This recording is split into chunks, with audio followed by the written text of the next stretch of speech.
Buenas noches a todos. Vamos a continuar nuestra reflexión sobre los salmos. La semana pasada dimos la introducción general sobre lo que eran los salmos, ¿verdad? Lo que significaban, cómo se habían ido entendiendo a lo largo de la historia.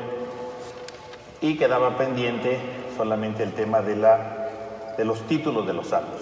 Habíamos ya hablado algunas indicaciones sobre eso. Decíamos que los salmos en general, en el primer versículo, va apareciendo precisamente este título que va hablando sobre algún término técnico, cómo se tiene que cantar el salmo, cuáles son las indicaciones para el salmo, un posible autor, las indicaciones para el uso litúrgico o la situación en que fue escrito el salmo. Entonces los títulos pues son muy importantes dentro de la cultura de los salmos, ¿verdad? Porque daban estas indicaciones importantes. Los términos técnicos, ¿verdad?, que eran importantes en aquel tiempo, que son muchos, ¿verdad? Entre algunos de ellos, para que ustedes tengan una idea, bueno, pues por ejemplo, dicen cántico cultual, es decir, ya el salmo estaba diciendo desde el principio que era un cántico para el culto, para hacerlo en el templo, ¿no? Por ejemplo, ¿no? Cántico cultual. Por ejemplo, existe otro término técnico que aparece en los cánticos, de los salmos, perdón, que dice salmo como tal, ¿no? Salmo. Y salmo aquí entendido precisamente como el que va jalando las cuerdas, ¿verdad? Como lo que decíamos la vez pasada del salterio, ¿no? Entonces va jalando las cuerdas precisamente para hacer ver que este salmo va acompañado de instrumentos. Entonces cuando dice la palabra cántico, salmo, ¿verdad?, en hebreo mismor, quiere decir que este salmo, aparte de que se canta con la voz, ¿verdad?, con el coro, también va acompañado de instrumentos musicales. Entonces una palabra hace ver precisamente cómo debe de cantarse. Entonces vean cómo los títulos, que sí, a lo mejor para nuestros tiempos pues no serviría, ¿verdad?, porque no conocemos propiamente su cultura musical, su entorno, ¿verdad?, es más complicado, pero vean cómo los salmos tenían todas sus indicaciones, ¿no? Si era un cántico solamente a voz, si era con el instrumento, ¿no? Ya estaban dando la idea central de esto. Por ejemplo, hay otra serie de salmos que, por ejemplo, dicen cántico artístico, cántico artístico. ¿Y qué significa que sea un cántico artístico? Pues un cántico artístico se refiere que parte de la sabiduría y de la enseñanza. O sea, es un salmo que se compuso para dar una enseñanza. Un salmo que se compuso para dar algo que enseñarle a la comunidad, que enseñarle a los demás, ¿no? Eso significaba un cántico artístico, que se había compuesto precisamente para esto. O por ejemplo, un cántico de lamento, ¿no? ¿Y qué significa cántico de lamento? No significa solamente que hable de algo triste, ¿verdad? Sino cántico de lamento significa que cuando se cante tiene que tener precisamente una melodía triste, ¿no? Tiene que referir a algo que se sienta la tristeza. No solamente significa es un cántico triste y porque habla de temas tristes, no. Es un cántico triste porque se tiene que hacer triste. O por ejemplo, un cántico que va inclinado, significa que cuando lo canten tiene que inclinarse, ¿no? Tienen que hacerse para abajo, para hacer ver precisamente cómo lo tienen que hacer. También, por ejemplo, hay unos que dicen cánticos graduales, ¿verdad? ¿Y cántico gradual qué significa? Que se tienen que poner en la grada, ¿verdad?, en los escalones, ¿verdad?, en los escalones para poder cantarlos, ¿no? Entonces significa que algunos cánticos se hacían así. Entonces los títulos van diciendo, por lo tanto, de cierta manera, cómo debía de cantarse, ¿no? Claro que cuando ustedes lo ven en su Biblia, ven en las traducciones a veces le ponen otra cosa, ¿no? Porque van a decir, ay, ¿para qué no va a entender la gente? O la palabra, como en hebreo es muy complicada, le ponen una cosa más sencilla. Pero esos títulos, ¿verdad?, trataban de dar a entender cómo poder cantarlos. Ahora bien, también decíamos que pueden aparecer los autores, los posibles autores de estos salmos, que son muy importantes, ¿no? Los salmos. Y entonces, por ejemplo, el que más aparece en los salmos, pues es David. Por eso se dice que David es el que compuso todos los salmos. Obviamente David no compuso todos los salmos, ¿verdad?, porque algunos salmos, por la temática, por la manera como se están cantando, pues hablan precisamente de otro tiempo, de otra circunstancia, pero se lo atribuían a David, porque David se hizo fama precisamente de ser un hombre que cantaba, ¿verdad? Por ejemplo, ustedes leen el primer libro de Crónicas, del capítulo 22 al 29, el libro de Crónicas nos va diciendo que David fue el gran iniciador de las ceremonias de culto, ¿no? Y por eso le atribuyen los salmos a David, porque el libro de Crónicas está diciendo que David fue precisamente el que puso todo esto. Claro que si nosotros vemos el libro de Samuel, cómo vivió David, toda la situación, bueno, pues además en la época de David ni siquiera existía el templo. Entonces, pues David no pudo haber iniciado eso, ¿no? Pero el libro de Crónicas hace una relectura de esto y dice, David lo hizo, porque David tenía esta fama de que había compuesto salmos. ¿Por qué tenía esta fama? Pues porque, eso sí, ¿verdad? El libro del Samuel va mostrando cómo David es poeta, cómo es autor de cánticos, cómo le cantaba al rey Saúl. Entonces, como el rey David, ¿verdad? Precisamente, pues le cantaba a Saúl, cantaba cosas, bueno, entonces se hizo a la fama como que él hacía cantos. Y por eso, con el paso del tiempo, ¿verdad? Le atribuyeron precisamente los salmos. A lo mejor sí, algunos de los salmos sí los escribió, no voy a decir que todos no, pero no todos los que dicen que los escribió David los hizo él, ¿no? Porque son épocas distintas. Pero el libro de Crónicas, que es muy importante el libro de Crónicas aquí, ese va a atribuirle precisamente a David que él fue el que inició todo esto, ¿no? Y entonces podemos ver cómo David pues es un personaje, ¿verdad? Como el grande rey, y entonces que no solamente es el grande rey, sino que también David es el que alaba a Dios, ¿verdad? El que da a conocer a Dios. Y entonces esta es la idea fundamental. Algunos llegan a decir que cuando se habla de que David lo escribió, no se refiere solamente a que David lo escribió, sino que tal vez los sucesores de David o los de la dinastía de David lo escribieron. Algunos autores dicen, no quiere decir que David literalmente, sino uno de sus descendientes, pero bueno, eso es más complicado saberlo. Si de David es complicado, bueno, sus sucesores es más distinto, es diferente, ¿no?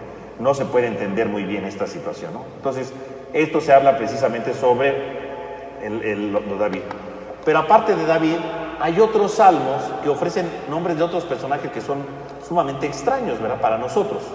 Por ejemplo, tenemos algunos salmos que se atribuyen a un hombre llamado Asaf.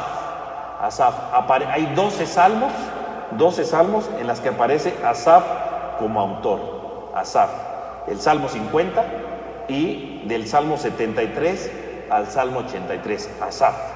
¿Y quién es Asaf? Asaf es un personaje que también va a aparecer en el libro de Crónicas. Fíjense, el libro de Crónicas pues es un libro que se escribe justamente para hacer una relectura de la historia del pueblo de Israel y sobre todo también para darle valor a los personajes bíblicos del pasado, a los antepasados, y sobre todo para sustentar ciertas tradiciones y por supuesto ciertos cultos. Por eso el libro de Crónicas decía, David fue el que instituyó la liturgia, ¿no? Por eso se lo atribuyen a él. Y en el libro de Crónicas también aparece el nombre de Asaf. Si ustedes leen en su Biblia, ¿verdad? El segundo libro de Crónicas, capítulo 29, versículo 30, dice que Asaf era un hombre de visiones, un hombre que profetizaba con el arpa. Entonces, Asaf va a aparecer aquí, precisamente en el texto, como un personaje, ¿verdad? Que profetiza con el arpa, o sea, que cantando profetizaba. Así dice el libro de Crónicas. Y luego más adelante, ¿verdad? En el segundo libro de Crónicas, más adelante, va a aparecer, ¿verdad? Como alguien que va dirigiendo elementos, ¿verdad? Que va ayudando, ¿verdad? Para la liturgia, que alguien que anuncia con la liturgia, que pertenece como al coro, ¿verdad? Para alabar a Dios. Entonces el libro de Crónicas va aportando esto. Por ejemplo, dice también el libro de Crónicas, en el primer libro de Crónicas, capítulo 15, versículo 16, dice que él acompañó al rey David cuando trasladaron el arca de la alianza. Lo atribuyen como si Asaf hubiera vivido en ese tiempo. Entonces da a entender que Asaf es alguien cercano a David. Si David compuso salmos, Asaf también, porque era pues alguien que acompañó a David, ¿no? Entonces vean cómo lo van dando. Pero también el segundo libro de Crónicas luego dice que vivió en el tiempo del rey Ezequías. Obviamente pues eso no puede ser, ¿verdad? Porque entonces Asaf era un hombre inmortal, no moría, ¿no? Ya pasaron muchísimos años de David hasta Ezequías, pero lo que da a entender es que Asaf ha acompañado a los grandes reyes. Entonces, ¿qué quiere decir eso? Que Asaf era el que profetizaba con música, ¿verdad? Con el arpa, y al mismo tiempo nos dice que Asaf es alguien que ha estado con los grandes reyes. ¿Qué quiere decir eso? Que Asaf es un hombre con autoridad para componer salmos. En realidad, ¿quién fue Asaf? Pues quién sabe, ¿no? ¿Quién sabe? Tal vez sería alguien que vivió justamente en la época en que se redactó el libro de Crónicas y que a lo mejor estaba en el coro, eso sí es lo más seguro. Pero eso de que estuvo con grandes personajes de la historia del pasado, bueno, no puede ser, porque en la época en la que vivió David, en la época en que vivió el rey Ezequías, pues no tiene nada que ver, ¿no? O sea, son muchísimos años, ¿verdad?, de transcurso. Se murió David, Salomón, todos los sucesores, hasta Ezequías, imagínense, pues ¿quién puede vivir tantos años, no? O sea, Asaf no pudo haber vivido eso. pero le atribuyen eso para ver que era un hombre que estaba con los grandes reyes, ¿no? No importa si históricamente estuvo o no, sino trataban de ver cómo él era un hombre tan grande que profetizaba y conoció a los grandes reyes, ¿no? Porque también más adelante dice que estuvo con Josías, o sea, que fue otro rey después, ¿no? Entonces, no concuerda por los años, pero le dan la autoridad. Lo importante aquí es la autoridad que le están dando precisamente al rey, ¿verdad? La autoridad que le están dando al rey, a Asaf, la importancia que le están dando a Asaf, precisamente con motivo de su conocimiento con los grandes, ¿no? Con los grandes que estaban en aquel tiempo. Entonces tenemos aquí este elemento, Asaf. Este es uno de los grandes personajes que podemos ver nosotros dentro de la Escritura. Tenemos otro personaje muy importante, aparte de David y de Asaf, que aparece en otros salmos, que son los 11 hijos de Coré, así se llama, ¿no? Los 11 hijos de Coré. Estos aparecen en los salmos 42 al 49, Salmo 84 y Salmo 85, Salmo 87 y Salmo 88. Los hijos de Coré. ¿Quién es Coré? Coré es un personaje que aparece en la época del desierto, ¿verdad? En la época del desierto, cuando el pueblo de Israel iba caminando en medio del desierto. En el libro de Números, en el capítulo 16, aparece un hombre llamado Coré. ¿Y qué hacía Coré? Coré se le ocurrió hacer una rebelión contra Moisés y Aarón, ¿no? Cuando estaban en el desierto, como estaban a disgusto, peleándose, entonces de repente hacen una rebelión, ¿verdad? Y este personaje Coré es justamente el que hace esta rebelión, ¿no? Y luego, obviamente aquí no dice que Coré hizo los salmos, dice los 11 hijos de Coré. Y entonces, de nuevo, ese libro de Crónicas, capítulo 9, versículo 19, donde aparecen los hijos de Coré, justamente en el servicio litúrgico. Entonces quiere decir que los hijos de Coré, ¿verdad? Sus descendientes, obviamente, no hijos directos, sino sus descendientes, son los que servían en la liturgia. Entonces quiere decir que estos salmos se los atribuyen a ellos, o por lo menos ellos dirigían estos cantos, ¿no? Y por eso aparece ahí, ¿no?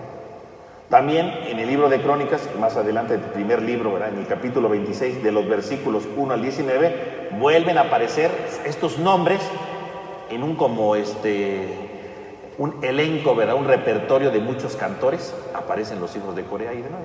Entonces quiere decir que eran personajes que en algún momento estuvieron, que eran descendientes de Coré, y entonces le atribuyeron algunos salmos, ¿no? Estos son los 11 hijos de Coré. Otros salmos, ¿verdad? Hay 2 salmos que los atribuyen al rey Salomón. Son salmos que los atribuyen al rey Salomón. Como Salomón es el hijo de David, bueno, también le pusieron 2 salmos, ¿no? Que sería el Salmo 72 y el Salmo 127. Hay otro salmo, el Salmo 88, que se lo atribuyen a un hombre llamado Emán, que sería un hombre sabio que vivió, ¿verdad? Que pertenecía a la tribu de Judá, y también, ¿verdad? Lo dice el libro de Crónicas, ¿verdad? El primer libro de Crónicas, capítulo 2, versículo 6, nos habla de este hombre llamado Emán, que también recitó un salmo, el Salmo 88, solamente el Salmo 88. Según el libro de Crónicas 2, 6, dice que él era uno de los hijos de Coré. Entonces, si los 11 hijos hicieron salmos, bueno, uno de ellos también hizo uno. A lo mejor, pues sí, puede pertenecer a él, o él lo cantaba, no sabemos, ¿no? Otro, ¿verdad? En el Salmo 89 se lo atribuyen a un hombre llamado Etán, Este hombre Etán, no sabemos en realidad quién sea. Lo cierto es que en el primer libro de Reyes, capítulo 4, versículo 31, aparece un hombre llamado Etán, ¿verdad? Que pertenece a la corte de Salomón, que está con Salomón, y que tal vez, ¿verdad? Él se le atribuyó, ¿verdad? Lo importante de este hombre Etán, se supone que es un hombre, ¿verdad? Sabio también, y que por lo tanto él hace coros. ¿Por qué? Porque el primer libro de Crónicas, el capítulo 15, versículo 19, habla de que Etán tenía 3 coros. Entonces se le atribuyen estos 3 coros, ¿no? Y finalmente el Salmo 90 se lo atribuyen a Moisés. Obviamente Moisés no escribió ese coro, este es Salmo, ¿verdad? Los salmos pertenecen a otro tiempo, no a esta época. Entonces Moisés dice que lo atribuyen a un salmo, ¿verdad? Es una sorpresa que en el Salmo 90 aparezca atribuido a Moisés. Bueno, dicen Moisés, el hombre de Dios, como diciendo este salmo no lo escribió cualquiera, sino Moisés, el hombre de Dios, el que pertenece a Dios. Esto es un salmo que vale mucho la pena, ¿verdad? Porque está inspirado por un hombre santo, ¿no? Entonces Entonces la idea, y aparece uno que atribuido a Moisés, que lo más seguro es que no lo escribió Moisés, ¿no? O sea, porque Moisés es mucho más antiguo, ¿no? Pero lo cierto es que podemos ver cómo estos salmos, ¿verdad?, se los van atribuyendo a estos personajes. Si ustedes se dan cuenta, la mayor parte de estas atribuciones, salvo Moisés, Salomón y David, obviamente, que son personajes bíblicos, los otros personajes casi no sabemos nada. Curiosamente, los otros personajes que nos hablan, ¿verdad?, que nos relatan sobre que ellos son los autores de estos salmos, pues son Asaf, los 11 hijos de Coré, Emán, Etán, y curiosamente todos esos nombres, ¿dónde están? En el libro de Crónicas. En el libro de Crónicas. Quiere decir que son personajes que son contemporáneos al autor del libro de Crónicas y que por eso se los atribuyeron. O bien, quiere decir que esos personajes tuvieron alguna importancia en el coro, ¿verdad?, en el templo, y por eso le atribuyeron esos salmos. A lo mejor alguno de esos salmos sí los escribieron ellos, o a lo mejor alguno de ellos les puso música a esos salmos, ¿no? Porque a lo mejor ya existían de antes y le pusieron la música, no sabemos. Y por eso eran importantes, por eso eran conocidos en ese tiempo. Quiere decir que entonces estos títulos de los salmos, de estos personajes, seguramente se les pusieron en aquel tiempo del templo, cuando se escribió también el libro de Crónicas. Entonces lo más seguro es que es una influencia tardía, ¿verdad? Quién sabe si de verdad los escribieron o solo los musicalizaron, o eran personajes tan famosos que por eso les atribuyeron los salmos. En realidad, pues son cosas que se pierden, ¿no? Porque no tenemos más datos, no tenemos toda una historia como para poderlo tener todos los datos necesarios para decir si sí los escribieron, si no, o qué hicieron, porque pues son personajes que se pierden, que casi no conocemos, ¿no? Y que solamente podemos acceder a ellos por el libro de Crónicas, sobre todo, que siempre le atribuyen cosas de coros, que siempre le atribuyen cosas musicales, que le atribuyen cosas de culto, y por eso podemos tenerlo. Entonces tenemos esta idea de los títulos de los salmos para que ustedes lo vayan tomando en cuenta, para que ustedes lo vayan considerando. Obviamente, pues todos estos nombres, ¿verdad?, y todo lo que yo dije ahorita, pues a lo mejor es un poco difícil, ¿verdad?, decir, ay, Dios, está muy complicado todo esto, ¿verdad? Pero, de todos modos, así como la semana pasada, ¿verdad?, les pasamos un esquema, ¿verdad?, con los salmos, ¿verdad?, la división de los salmos.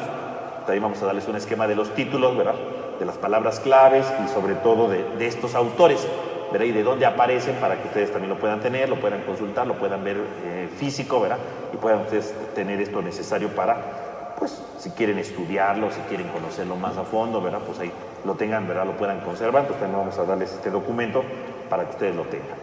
Entonces, con esto de los títulos, ¿verdad?, de los autores y de los títulos de los salmos, podríamos concluir la primera parte, ¿verdad?, de nuestro curso, ¿verdad?, que es la introducción. Vamos ahora ya a empezar a analizar nuestros salmos, que son muy importantes, ¿no?, nuestros salmos. Entonces, el día de hoy escogí un salmo, ¿verdad?, que es el salmo más pequeño de todos. Si alguien le preguntara, ¿cuál es el salmo más pequeñito de todos? El Salmo 117. Ese es el salmo más pequeño de todos. Que incluso fue el que hoy, sin querer, ¿verdad?, no me había dado cuenta yo, sin querer, este fue el salmo que leímos hoy curiosamente en la misa, ¿verdad? Este fue el salmo que hoy leímos en la misa, el Salmo 117. Entonces vamos a leer en nuestra Biblia el Salmo 117, ¿verdad?, para que ustedes lo escuchen y vean que sí es pequeñito, ¿no? Entonces dice: alaben a Yahvé todas las naciones, ensálcenlo todos los pueblos, porque sólido es su amor hacia nosotros, su lealtad, la lealtad de Yahvé dura para siempre. Aleluya. Ahí termina, ese es el Salmo 117, ¿no? Es un salmo pequeñito, como ustedes lo pueden ver, para que ustedes sepan que existe este salmo que es pequeñito, ¿no? Este salmo que es pequeñito, ¿verdad?, ha traído muchas reflexiones a lo largo de la historia, ¿verdad?, porque es pequeño. De entrada podemos decir que es un salmo que pertenece al género de los himnos. Ya ven la clasificación que vimos la semana pasada. Bueno, este salmo pertenece a los himnos. Y como ustedes pueden darse cuenta, dice que todas las naciones alaben a Dios. Es un salmo que llama a todos los pueblos a alabar a Dios. Por lo tanto, podríamos decir que este salmo tal vez se escribió en la época del exilio de Babilonia, o después del exilio, pero en ese tiempo. Porque justamente en el exilio de Babilonia es cuando surge la idea, ¿verdad?, la fuerza de que todos los pueblos se conviertan a Dios. Que no solamente los judíos, porque antes del exilio se supone que el único pueblo salvado sería el de Dios, el pueblo de Israel. Ellos son el pueblo elegido por Dios y entonces Dios los iba a salvar. Pero en el exilio, ¿verdad?, empieza toda una transformación del pensamiento donde dicen, no, la salvación no es solo para nosotros, la salvación es para todos. Y eso lo podemos ver nosotros en el libro del profeta Isaías, ¿no? Del capítulo 40 al capítulo 55, ¿no? En donde el profeta Isaías habla de la salvación universal. Todos están llamados a salvarse, ¿no? Me ha constituido luz para las naciones, ¿no? Lo veíamos en una de las lecturas de la Semana Santa, ¿no? El martes santo, me parece, ¿no? Serán luz para las naciones. O sea, ¿qué significa ser luz para las naciones? Que todos los pueblos conozcan a Dios, que todos los pueblos se iluminen por Dios, que todos los pueblos se dejen conquistar por Dios, que todos anuncien a Dios. Por lo tanto, esta idea que surge en el exilio, justamente es la idea que refleja el Salmo 117, y es lo que trata de anunciar. Quiere decir que entonces es un salmo que se escribió en este tiempo, o poco después del exilio, ¿no? En donde pide que todos los paganos, todos los que no son judíos, se conviertan y alaben a Dios. Esto es lo más importante, ¿no? Obviamente, como este es un salmo pequeño, ¿verdad? Pues siempre ha causado muchas dudas, ¿no? Por ejemplo, San Benito, un autor del siglo V, ¿verdad? Cuando escribió su regla y se topó con el Salmo 117, él dijo, ¿cómo vamos a recitar un salmo de 2 versículos? ¿No? O sea, no le encontraba, ¿verdad? 2 líneas, ¿no? Entonces él puso que el Salmo 117, dado que es muy breve, se junte con el 116, ¿no? Entonces los monjes rezaban el 116 y rezaban el 116 juntitos, porque él decía es muy pequeñito, ¿no? Como dijo, es muy pequeño, no podemos hacer una interrupción, mejor que se siga todo de corrido, ¿no? O sea, es una dificultad que él se topó, ¿no? Algunos autores creen que como es muy pequeñito, ¿verdad? Efectivamente a lo mejor era el final del Salmo 116 y por alguna situación se separó. Otros dicen que no, que el otro es otros dicen que es la introducción al Salmo 118 y entonces por alguna razón se separó, pero servía para introducir el Salmo 118, eso dicen algunos, ¿no? Pero yo creo que no, ¿verdad? Y la mayoría dice que no, o sea, no. O sea, yo creo que si este salmo hasta el día de hoy y a lo largo de la historia ha quedado separado de todos los demás, significa que este salmo tenía su identidad propia. Este salmo era pequeñito, ¿no? Este salmo era pequeñito. Aunque era pequeñito, es eso. Tal vez este salmo se usaba como una doxología, ¿no? O sea, así como cuando nosotros decimos gloria al Padre, al Hijo y al Espíritu Santo, era una pequeña oracioncita para hablar a Dios, para alabar a Dios. Pues a lo mejor este Salmo 117 era como una doxología, ¿verdad? Una pequeña oración, ¿verdad? Para que alguien lo rezara en el templo, para que lo rezara en algún momento, ¿no? Era una manera como de hacer una pequeña oración a Dios, ¿no? Tal vez era eso, ¿no? No sabemos, pero es una pequeña doxología. Dice el Papa Juan Pablo II, cuando comenta este Salmo, dice, este es el Salmo más breve. En el original hebreo tiene solamente 17 palabras. Y 9 son las más importantes. Dice, se trata de una pequeña doxología, un pequeño canto esencial de alabanza, que tal vez podría servir como conclusión de alguna oración más amplia, como himnos largos, como ha sucedido así en nuestra liturgia, cuando decimos gloria al Padre, cuando se concluye el rezo de los salmos. Entonces dice el Papa, tal vez este salmo, ¿verdad? Este salmo, pues era la conclusión para otras oraciones. Así como hoy día, ¿verdad? Cuando alguien reza la liturgia de las horas, ¿verdad? Y dice, termina de rezar un salmo y dice gloria al Padre, al Hijo y al Espíritu Santo, ¿verdad? Que es una pequeña oración. Dice el Papa, pues a lo mejor este salmo, ¿verdad? Efectivamente servía para terminar oraciones más largas, como una conclusión, como una alabanza final a Dios. ¿Puede ser? O sea, no sabemos, porque curiosamente este salmo no tiene ningún título, entonces no sabemos nada, ¿no? Ni siquiera puede ofrecer algo extra, pero puede ser una pequeña alabanza para terminar oraciones largas o alabanzas que se den del momento, no sabemos, son pequeñas alabanzas. Lo cierto es que aunque son 2 versículos, fíjense bien, eso ya no lo dice el Papa, ya lo digo yo ahorita, ¿verdad? Son 2 versículos, hablan de cómo todas las naciones se unen para alabar a Dios. Esto es muy importante, alabar a Dios. ¿Y por qué van a alabar a Dios? Porque Dios eligió al pueblo de Israel. Y esto es muy importante. Si Dios eligió al pueblo de Israel, no le eligió para que fueran los consentidos, no. Los eligió para que ellos animaran a los demás pueblos a alabar a Dios. Porque Dios no quiere que solo el pueblo de Israel alabe a Dios. Dios quiere que todos los pueblos alaben a Dios. Quiere decir que entonces, efectivamente, el pueblo de Israel tiene que alabar siempre a Dios. Quiere decir que el pueblo de Israel tiene que ser un puente entre los demás hombres. Entonces, el pueblo de Israel, vamos a hacer aquí esto. El pueblo de Israel, no, aquí está. Entonces vamos aquí a poner, bueno, voy a hacer un medio dibujo, para que vean que sí dibujo, ¿verdad? El pueblo de Israel, ¿verdad? Tendría que ser como una especie de puente, este es un puente, ¿no? Para todos los pueblos. No es que Dios eligió a un pueblo, ¿verdad? No es que Dios eligió un pueblo, no eligió un pueblo, ¿verdad? Aquí, para que ellos digan, ay, Dios nos quiere mucho, somos los más perfectos del mundo. No. Dios eligió un pueblo para que este pueblo se convirtiera en puente de todos los pueblos, para que todos se acerquen a Dios, todos. Y entonces los que se sientan lejanos puedan estar cerca de Dios. Los que se sientan distantes se acerquen a Dios, conozcan a Dios. Entonces el pueblo de Israel tiene que hacer que todos los pueblos se acerquen. Entonces un pueblo, ¿verdad?, que dijo, yo nunca he conocido a Dios. Bueno, gracias al pueblo de Israel yo me puedo acercar a Dios. Entonces aquí viene por ejemplo, en un caballo. Aquí, un caballo. Imagínense que esto es un caballo, medio raro, pero este es un caballo. Ahí va el caballo. ¿Verdad? Vamos, ahí está. Su cola. Ahí está. Entonces, este señor que es extranjero, ¿verdad?, no cree en Dios. Él no cree en Dios porque no lo conoce, nunca ha oído hablar de Dios. Él va a conocer hablar de Dios gracias al pueblo de Israel. Gracias a que ellos conocen a Dios, ellos pueden anunciarle a Dios para que se acerquen a ellos, para que se acerquen con Él. Ellos son los que lo están atrayendo. Por eso este Salmo 117, que todos los pueblos alaben a Dios. ¿Por qué todos pueden alabar a Dios? Porque el pueblo de Israel los está atrayendo, porque el pueblo de Dios los está llamando para sí, porque el pueblo de Dios se está convirtiendo en alguien que los llama, que los atrae. Esa es la meta de todo. Entonces el Salmo 117, aunque es pequeñito, aunque parece pequeño, insignificante, este Salmo es muy importante. ¿Por qué? Porque entonces nos está hablando de algo fundamental. La responsabilidad, en primer lugar, del pueblo de Israel, que tiene que atraer a los demás, que tiene que hacer que todos estén cerca de Dios. Eso es lo importante. Pero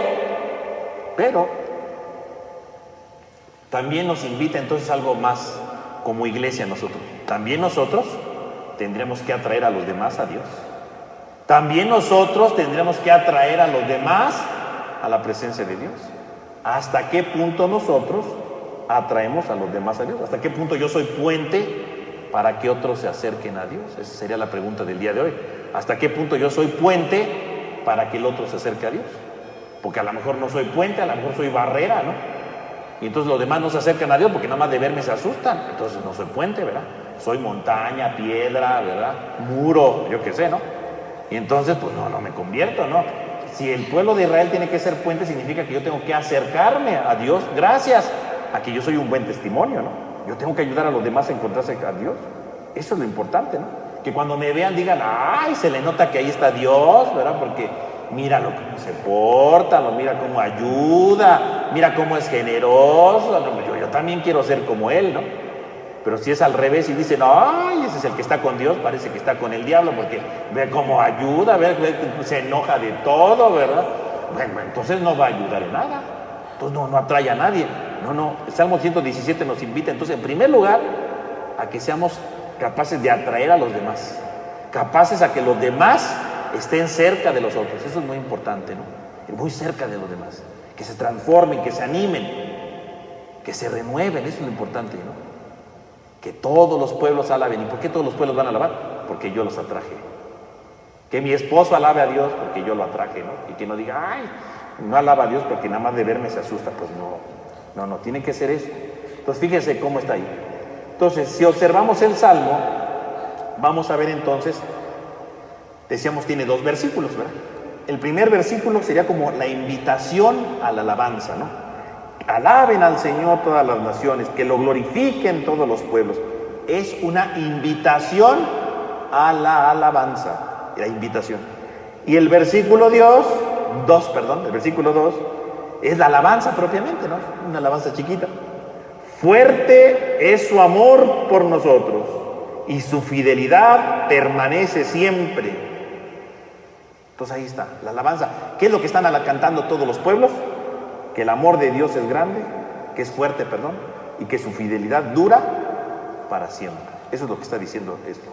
Es lo que canta el Salmo. Pero vean cómo el Salmo es un imperativo, o sea, es una orden. Que alaben los pueblos, que alaben. O sea, está pidiendo que alaben. No está diciendo, a ver si pueden, a ver si tienen ganas, a ver si no les da flojera. No, no, no. Que alaben los pueblos a Dios, que alaben. Que todos los pueblos lo alaben, que todos los pueblos se sientan contentos, orgullosos, ¿verdad? Que se sientan capaces de transformar todo. Que alaben todos los pueblos. O sea, es una orden. Pero ¿a quién le está dando la orden? Al pueblo de Israel. Y nos la está dando a nosotros, que alaben. O sea, no le está diciendo a los pueblos, a ver, alábenme. No, que todos los pueblos la alaben significa ahí. ¿Qué estás haciendo para que te alaben? ¿Qué estás haciendo para que Él cambie? ¿Qué estás haciendo para que Él se acerque a Dios? ¿Qué estás haciendo? Que alaben al pueblo. Así que hoy con este salmo tendremos que preguntar, ¿y yo qué estoy haciendo para que los pueblos alaben a Dios? ¿Qué estoy haciendo para que mi familia alabe a Dios? ¿Qué estoy haciendo para que esa persona alejada alabe a Dios? ¿Qué estoy haciendo yo? Porque, por ejemplo, si yo lo critico, pues no va a alabar a Dios, ¿no? Imagínense que yo llegara y dijera, ¿sabe qué? Usted es el mal en vida. No, pues no va a venir, ¿no? Si yo le digo que es el mal en vida, no, no. Porque lo importante es yo qué hago para que atraer a los demás. No, atraer a los demás no significa que haga cosas extraordinarias, chistes o cosas, no, porque entonces no va a venir por Dios, va a venir por las payasadas que hago. No, no. Que alabe a Dios significa que yo sea capaz de atraerlo con mi vida, con mi alegría. Yo le encuentro sentido a mi vida con Dios. Yo me encuentro con Dios y hago que los demás vengan a Dios gracias a mí. Entonces sirve. ¿Qué es que estoy haciendo bien las cosas? Si los demás vienen, ¿verdad? Porque es que bien todos vienen para que les cuente un chiste. Bueno, pero no están viniendo por Dios, están viniendo para ver qué ocurrencias tengo el día de hoy. No, no. Lo importante es que todos los pueblos se acerquen porque yo soy capaz de atraer a los demás a Dios. Eso es lo importante, ¿no? Entonces este salmo nos pide que todos alaben a Dios. Entonces yo tendría que preguntarme el día de hoy, ¿qué estoy haciendo para que todos alaben a Dios? No todos los pueblos, los más cercanos a mí. ¿Qué hago yo para que los demás alaben a Dios? Entonces puede ver claramente esta estructura, ¿verdad? Dios que escoge al pueblo y luego el pueblo que debe atraer a los demás hacia Dios. Eso es la obligación de todo. Y entonces, ¿en qué consiste la alabanza? La alabanza decíamos, ¿no? Porque fuerte es su amor por nosotros y su fidelidad dura por siempre. Entonces, vamos a borrar aquí esto, ya ni modo, ¿verdad? Ahí, lo guardan en su memoria. Ni modo, vamos a borrar el caballo. Ya se fue el caballo. Bien. Entonces, aquí habla de dos cosas. Fuerte es su amor y su fidelidad dura por siempre.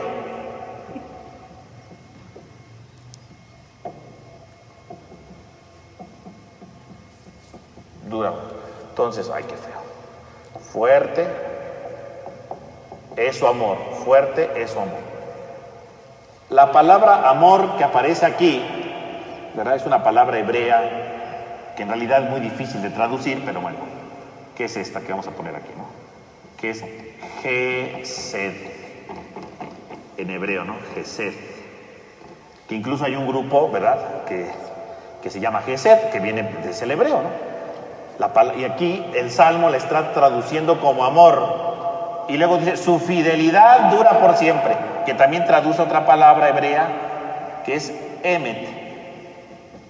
Emet, ahí está, ¿no? Emet. Entonces, vamos a explicar estas dos palabras, porque esta es la clave de todo lo que está diciendo justamente el salmista, ¿verdad? Es la clave de todo. Entonces, en primer lugar, la palabra gesed. ¿Qué es gesed? Gesed, ¿verdad? Se traduce efectivamente como gracia, como amor, a veces la traducen como bondad, como ternura, ¿no? Así se traduce, es una palabra muy amplia. Esta palabra tiene varios significados, no solo en la Biblia, sino en el uso cotidiano de la palabra, ¿no? Por ejemplo, en un sentido profano, es decir, del mundo, gesed, ¿qué significa?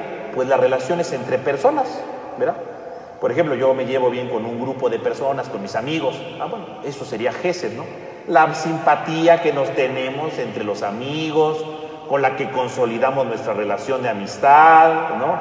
Es eso, ¿no? Es una simpatía, una actitud benevolente por unas personas. Eso es gesed. En un primer nivel sería eso, ¿no? Profanamente, ¿no?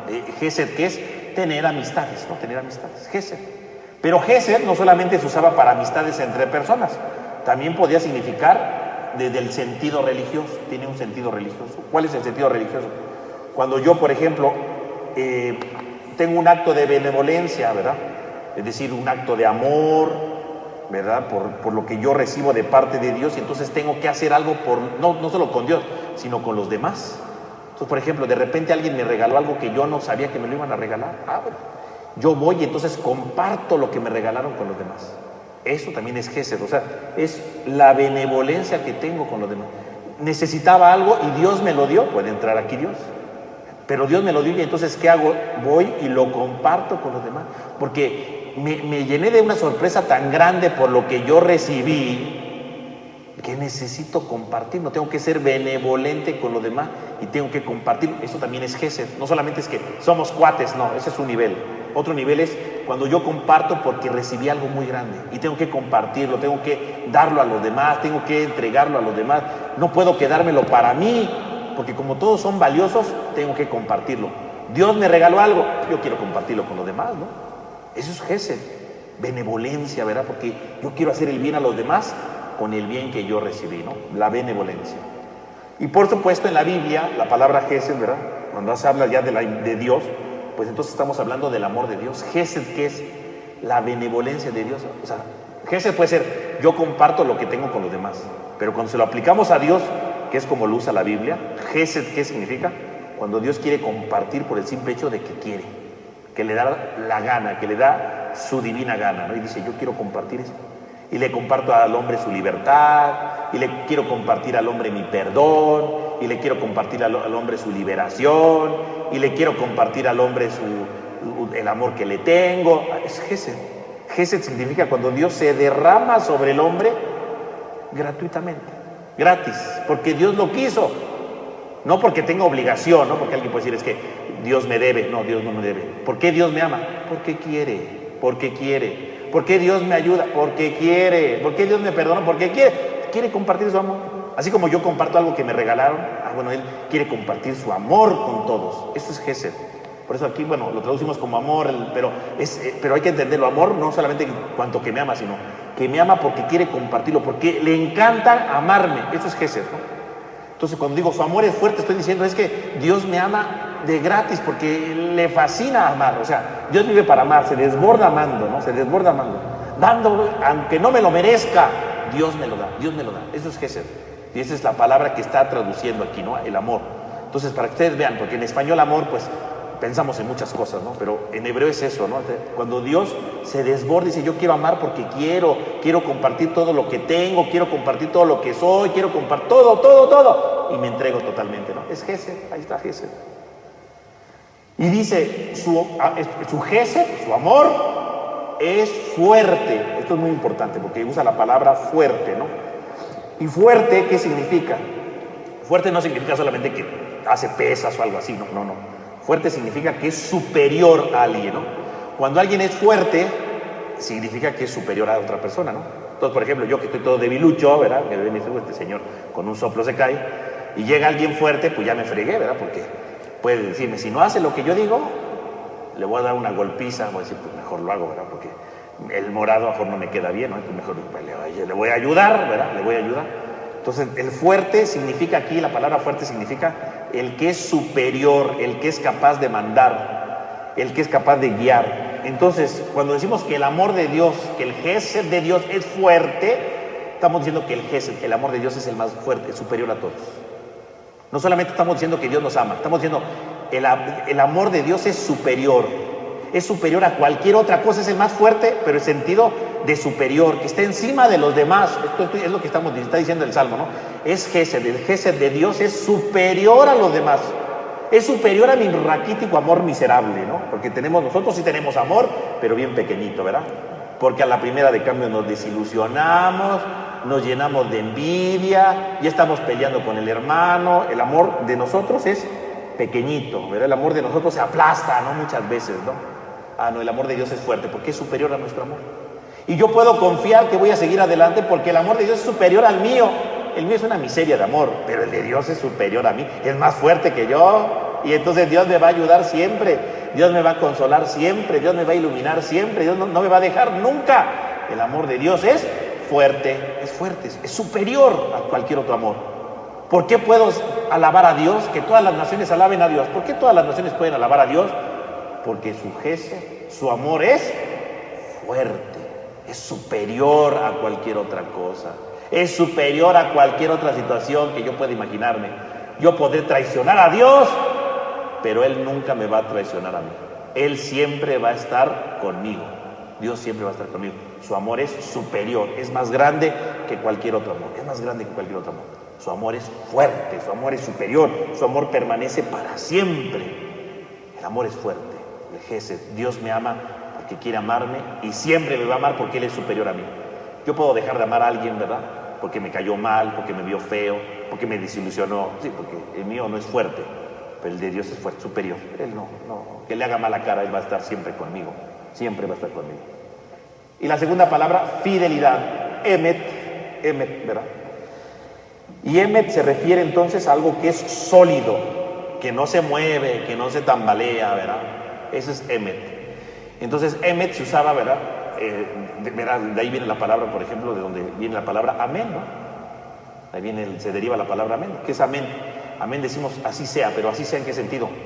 Eso que yo dije o esta oración que se dijo se mantenga sólida, lo que me da fuerza, ¿no? Por ejemplo, ustedes lo piensan cuando estamos en la misa, ¿no? Después de la consagración, ¿verdad? Viene toda la plegaria y al final decimos por Cristo, con Él, en Él, a ti Dios Padre, y toda la comunidad dice amén. O sea, y amén no significa así sea como diciendo órale, pues no. Amén significa todo eso que acaba de decir el sacerdote es el fundamento de mi vida, es lo que se mantiene firme en mi vida, es lo que le da sentido a mi vida, es lo que se mantiene firme en mi vida. Así sea, pero no así sea en el sentido de que como un buen deseo. Es que a veces cuando traducimos amén como así sea, nos imaginamos como un buen deseo, ¿no? Ay, que así sea, ¿no? O como dicen, que le vaya bien. No. Amén significa lo que es sólido. Ese es amén. Sólido, algo que es sólido, que no se mueve. Esto que el Padre acaba de decir es el cimiento de mi vida, es lo que me mantiene firme, es lo que me mantiene fuerte. Así sea, pero en el sentido de que así sea, porque así me mantengo firme, así no me caigo, así no me derrumbo, así me mantengo siempre fuerte, así sea. Emet. Y emet se traduce, ¿verdad?, como fidelidad, ¿sí? Y se puede traducir también como verdad, esto que también quiere decir verdad. Entonces, cuando decimos su fidelidad dura por siempre, no solamente decimos que es fiel, sino que es verdadero, es auténtico, ¿verdad? O sea, la verdad aquí, ¿qué significa? Lo que es auténtico, lo que me sostiene. Cuando alguien dice una verdad, ¿qué significa? Que lo que estoy diciendo es auténtico y que eso me sostiene, ¿no? Dime la verdad de esto, y le digo la verdad que estoy diciendo. Esto sostiene mi vida, ¿no? Cuando alguien dice mentiras, ¿qué hace? Que su vida no tiene un sostén firme, ¿no? Porque cuando yo empiezo a decir mentiras, mi vida en lugar de mantenerse firme, se empieza como a tambalear, ¿no? Porque si me descubren en mi mentira, pues todo se me cae, ¿no? Todo se me cae. Todo se viene para abajo. ¿Por qué se viene para abajo? Porque ya no tiene algo sólido. En cambio, cuando yo digo la verdad, pues podrán decirme lo que quieran, pero si es la verdad, no se va a venir nada para abajo. ¿Por qué? Porque está sostenido sobre la verdad. Por eso la palabra fidelidad se puede traducir también en hebreo como verdad. Entonces su verdad, su fidelidad dura por siempre. Entonces no solamente tengo el amor de Dios, tengo lo que sostiene mi vida, el que le da sentido a mi vida, el que le da fuerza a mi vida. Lo que Dios anuncia es la verdad, lo que Dios anuncia da sentido a mi historia, lo que Dios anuncia transforma mi corazón. Dios le da sentido a mi vida. Su verdad dura para siempre, es lo que me sostiene, no es la verdad, lo genuino de las cosas, ¿no? Que me conserva a pesar de los obstáculos. Él siempre es fiel, Él no se mueve. Yo me puedo mover porque soy mentiroso, ¿no? Yo me puedo mover porque soy medio traicionero, yo me puedo mover, pero Dios no. Dios se mantiene siempre firme, Dios se mantiene siempre ahí de pie, nunca se echa para atrás, Él siempre está firme. Y dice, dura por siempre, esto es muy importante, dura por siempre. Y aquí por siempre pues es algo muy importante, porque quiere decir que cuando Dios actúa para siempre, no actúa por un ratito. No es que diga Dios, yo voy a ser fiel 2 días, no, va a ser fiel por siempre. Esa es la dimensión de Dios, es una dimensión, una sensibilidad teológica, ¿no? Dios, ¿cómo es? Eterno. Entonces Dios, cuando ama para siempre. Cuando Dios es fiel para siempre. Nosotros somos medio infieles, ¿no? Traicionamos, engañamos, pero Dios no, Dios siempre se mantiene sólido, se mantiene siempre firme. Su fidelidad dura por siempre, por siempre. Y vean cómo entonces su amor y su fidelidad, dos palabras claves, ¿no?, que dan sentido a toda la vida del creyente. Y curiosamente decíamos, este salmo, ¿dónde se escribió? Cuando estaban en el destierro, cuando estaban lejos de su patria, cuando se sentían abandonados, cuando se sentían tristes, ¿verdad? Porque habían perdido su tierra, sus casas, su templo, todo. Imagínense que yo estoy en Jerusalén, un día vienen, me invaden, me llevan a vivir a Babilonia, y ahí pues vivo triste, ahí vivo acongojado, ¿verdad?, abandonado. ¿Dónde están las promesas de Dios? ¿Dónde está el amor de Dios? ¿Dónde está? Lo más natural que uno podría decir es, a partir de ahora yo voy a renegar de Dios, ¿no? A partir de hoy yo voy a decir que Dios es un traidor, que es un mentiroso, o que es un debilucho, ¿verdad? Porque a lo mejor estamos aquí porque Dios es débil, ¿no? No pudo defendernos, Dios es débil. ¿Puedo yo hablar mal de Dios? Y curiosamente en el destierro, cuando están en Babilonia, cuando están perdiendo todos, surge este salmo. ¿Te sientes perdido? ¿Te sientes traicionado? Bendice a Dios. Y no solamente bendice a Dios, haz que los demás bendigan a Dios. Haz que los demás se contagien de Dios, aún en tu desgracia, aún en tu dolor. Que los demás se sientan amados por Dios, aún en el dolor. Es una cosa muy compleja, pero si lo piensan bien, este salmo entonces es un desafío para cualquier hombre creyente, porque si se escribió en esa época de tanta dificultad, no solamente es que el pueblo de Israel atraiga a los paganos, ¿verdad?, a los no creyentes. El pueblo de Israel tiene que atraer a los no creyentes en el destierro, en el dolor más difícil de su vida. Es que estoy muy enfermo. Alaba a Dios en tu enfermedad. Y no solamente lo alabas, sino que de tu enfermedad atraigas a los demás a Dios y que digan, mira, este señor es tu enfermedad, alaba a Dios. Y no solo lo alaba, me está contagiando para que yo también alabe a Dios. Es que estoy en la ruina, no sé qué hacer, me siento terriblemente mal. Alaba a Dios en tu ruina. Reconoce su amor y su fidelidad en la ruina. Reconócela. Y ahí en la ruina, no solamente alabas a Dios, sino haz que esa alabanza sea tan grande que atraigas a los demás para que también alaben a Dios. Ese salmo, si lo pensamos bien, pues es un verdadero reto para la vida de fe, porque nos está pidiendo dos cosas. Uno, que cuando te toque la desgracia, alabes a Dios. Y no basta con eso. Si realmente alabas a Dios, entonces tienes que ser capaz de contagiar y de atraer a los demás para que alaben a Dios, para que se sientan atraídos por tu alabanza a Dios. Es un desafío este salmo, o sea, es bien chiquito, pero bien retador, retador. Lo podemos aplicar a nuestros tiempos hoy día, ¿verdad? Ahorita que estamos en esta pandemia, muchos están ahí encerrados en su casa, ¿verdad? Algunos podrían decir, Dios nos abandonó, Dios no está conmigo, ¿verdad? Podemos maldecir a Dios, incluso Dios nos está castigando, hay quien incluso ha llegado a decir eso.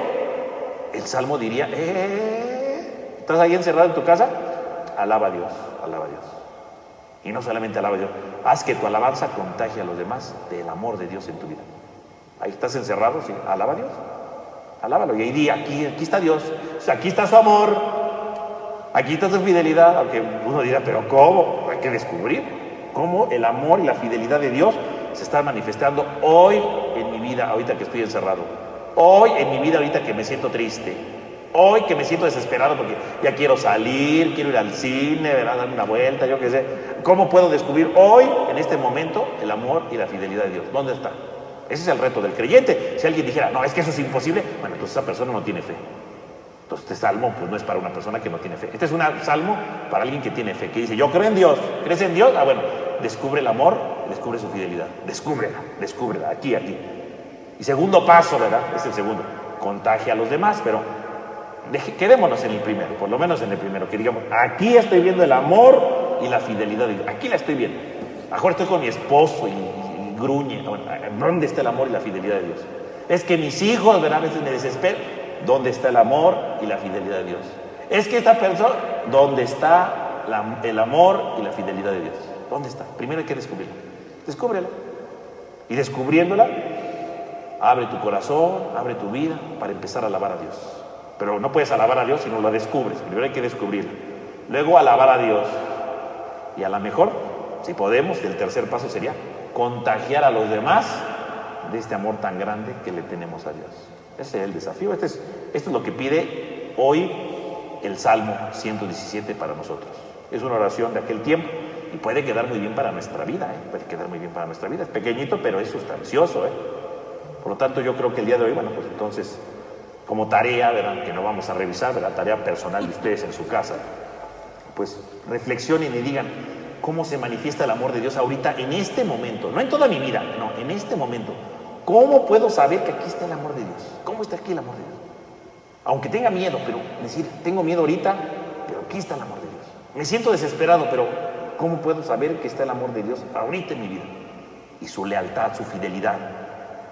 ¿Cómo descubro que Dios es fiel aún en este momento tan difícil de mi vida? ¿Cómo lo veo? Aquí está Dios, aquí se está manifestando. ¿Cómo lo puedo ver? ¿Cómo lo puedo descubrir? Descubrirlo ahorita. Y ya que lo descubramos, empezar a alabarlo, no solo con palabras, con nuestra vida. Porque cuando uno descubre que el amor de Dios está aquí, pues mi vida cambia, mi vida es distinta, mi manera de hablar, mi manera de relacionar, empieza a ser distinta porque ya empiezo a ser más agradecido. Dejo de pelearme menos porque ya soy más agradecido. Dejo de discutir menos porque soy más agradecido. Empiezo a descubrir el amor de Dios en mi vida. Empiezo a descubrir el amor de Dios en mi vida. Eso es. Por lo tanto, la tarea del día de hoy, a la luz de este salmo que hoy leímos, pues sería entonces, ¿cómo descubro hoy el amor y la fidelidad de Dios? Y si lo descubro, velo alabando con tus palabras, sí, pero sobre todo con la vida. Empezar a alabar a Dios con mi vida a partir de descubrir su amor y su fidelidad en este momento, que a lo mejor puede ser difícil, que puede ser complicado, pero que aquí está Dios siempre en mi vida. Ese sería. Entonces, pues vamos a ponerle, ¿verdad?, como decíamos, un esquema de los títulos, ¿verdad?, de lo que vimos al principio de la clase. Y también vamos a pasar un pequeño esquema, ¿verdad?, del Salmo 117, ¿verdad?, de las ideas principales y de las preguntas, ¿verdad?, para su oración personal, porque lo importante de los salmos, decíamos, es hacer oración. Eso es lo importante de los salmos, que hagamos oración. Entonces, pues lo importante es que después de que expliquemos un salmo, nos sirva para que durante esta semana vayamos haciendo oración. Aquí ya dimos algunas pautas. Vamos a pasarles también las pautas que dije ahorita para que ustedes lo vayan teniendo, lo vayan reflexionando y durante esta semana hagan de tarea un momento de oración, descubriendo el amor y la fidelidad de Dios en su vida. Pues vamos a terminar con una oración. En el nombre del Padre, y del Hijo, y del Espíritu Santo. Amén.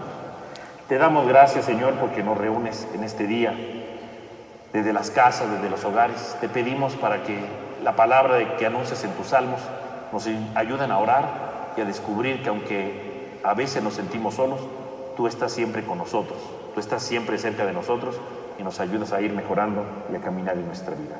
Te lo pedimos a ti que vives y reinas por los siglos de los siglos. Amén. Bueno, pues que tengan todos ustedes una buena noche, que descansen y mañana o el domingo, ¿verdad?, les pasaremos estos esquemas para que ustedes los vayan teniendo. Que descansen todos.